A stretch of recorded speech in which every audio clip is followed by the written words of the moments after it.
Bismillahirrahmanirrahim.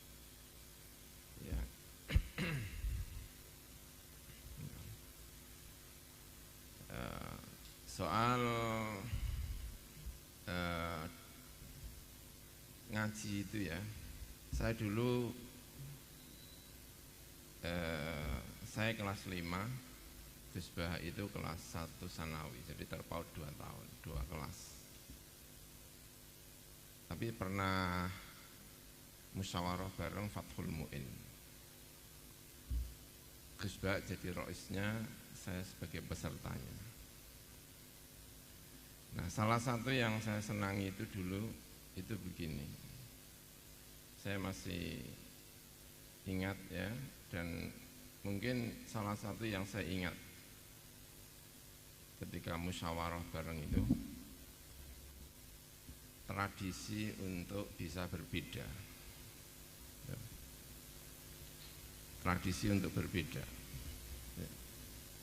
Waktu dulu itu musyawarah Fathul Mu'in itu, salah satu yang saya sukai dari Gus Bah itu dulu, Gus Bah pernah mengatakan begini dulu itu, kenapa kok suka ngeritik mu'allif?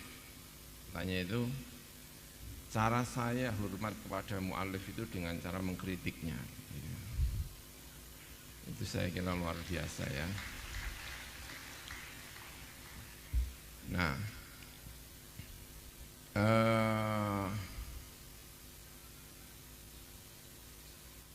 saya punya guru namanya Bayyumi, Abdul Mu'ti Al-Bayyumi. Waktu dulu di ruang kelas, beliau itu mengatakan begini, cerita tentang Abu Hanifah. Abu Hanifah itu punya santri-santri, lalu Abu Hanifah itu kalau ngajar itu caranya, hari ini dia menerangkan kasus tertentu hukumnya A dengan segala argumentasinya. Itu cerita guru saya itu. Besok dia akan menyampaikan kasus yang sama, tapi hukumnya bukan A, tapi hukumnya B dengan segala argumentasinya. Nah, besok ketika Abu Hanifah itu tanya lagi bagaimana hukumnya, ketika dijawab A atau B, Abu Hanifah itu menjawab dengan C dengan segala argumentasinya. Makanya murid-muridnya itu kadang-kadang berbeda antara satu dengan yang lainnya. Karena bagi Abu Hanifah yang penting itu adalah bisa mempertahankan pendapatnya menurut guru saya itu.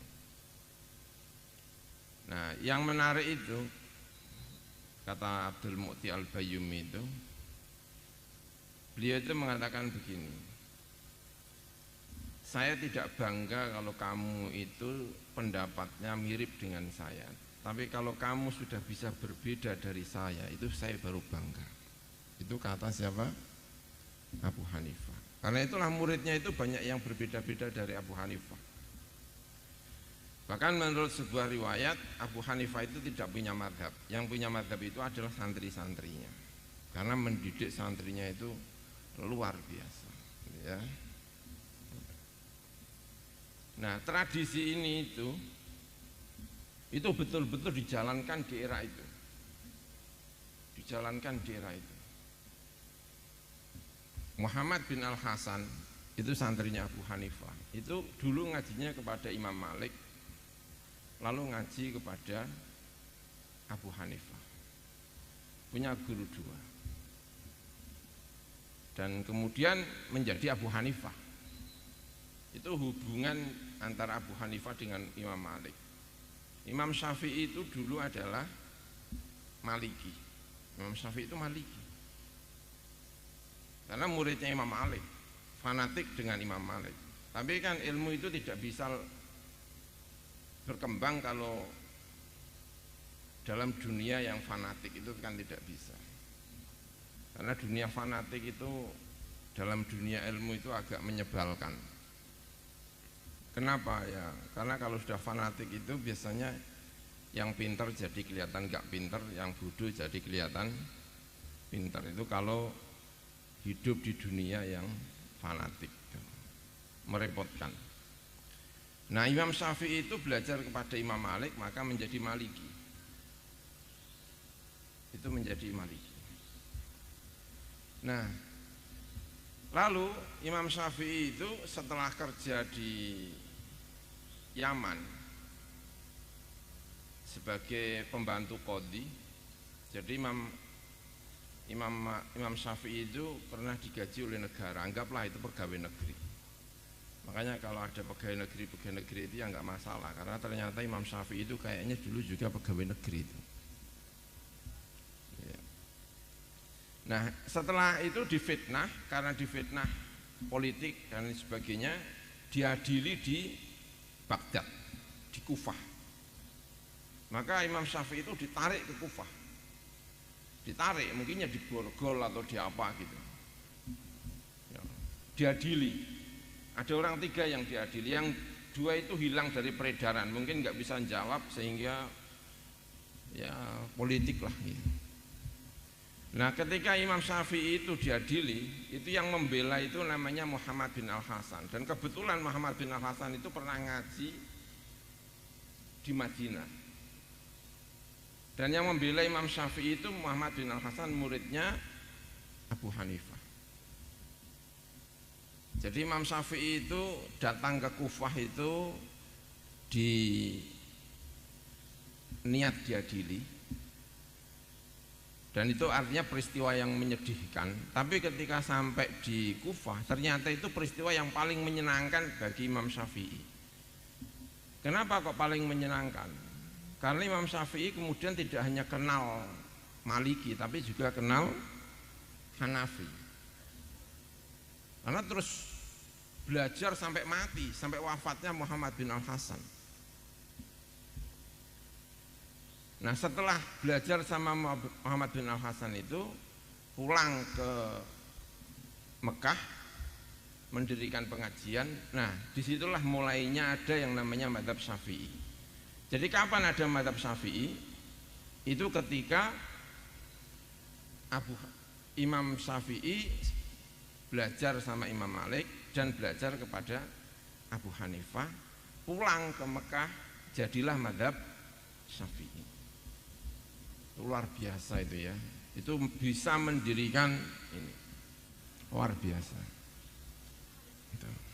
Nah, ketika Imam Syafi'i itu mendirikan mazhab di Mekah, itu salah satu santrinya yang fanatik, itu namanya Ahmad bin Hambal.